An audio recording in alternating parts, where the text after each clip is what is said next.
મોટી છે, કરમ ઊંચો છે, મન મોટો છે, મનનો ધારેલો કામ ભગત થઈ જાય છે. હા, જેટલો નાનો શરીર છે ને એટલો મોટો સપનો છે ને એટલો મોટો નામ બનવાનો છે. હા, પણ એમ કહેવાય ભગત કે દાતે દાડે કોકની લગ્ન થઈ જાય, ધોતિયો પહેરાવી રાજી કરજે. બધી વાતો.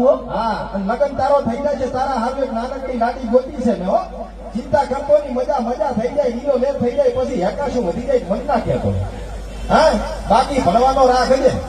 અને થોડોક શું કહેવાય ડેલિકેટ લ્યો, આ ગાવાનો ગાય છે ને ગાળો આજુબાજુ બાજુ હવે ઈ હારો ગાય છે, એમાં થોડોક ખટક રાખજે એટલે તારે મજા થઈ જાય, લીલો લેર થઈ જાય. 4 ટાયર વાળી ઓટી ગાડી આવે ને એમાં ચેતન બેઠો જાતો હોય તો સમજે કે વાહતા વાદીના આશીર્વાદ ફર્યો છે. હા, બાકી દેશ વિદેશ ફર્યો છું, ઓનલાઈન ટ્રાન્ઝેક્શન કેટલાય કર્યા છે. ડિજિટલ જમાનાનો ડિજિટલ વાદી શું ચેતન, તારા હારું કામનો મલક થી એક અંગૂઠી લાવ્યો છું, તસની આંગળીમાં ફેરતે મજા થઈ જાય, લીલો લેર થઈ જાય, સમજે કે વાહતા વાદીના આશીર્વાદ ફર્યો છે. રેડી થઈ જાય. 500 રૂપિયા ઢીલા કર ભગત, એટલે મારે શોખ કામ છતી લેતો જાવ. હા,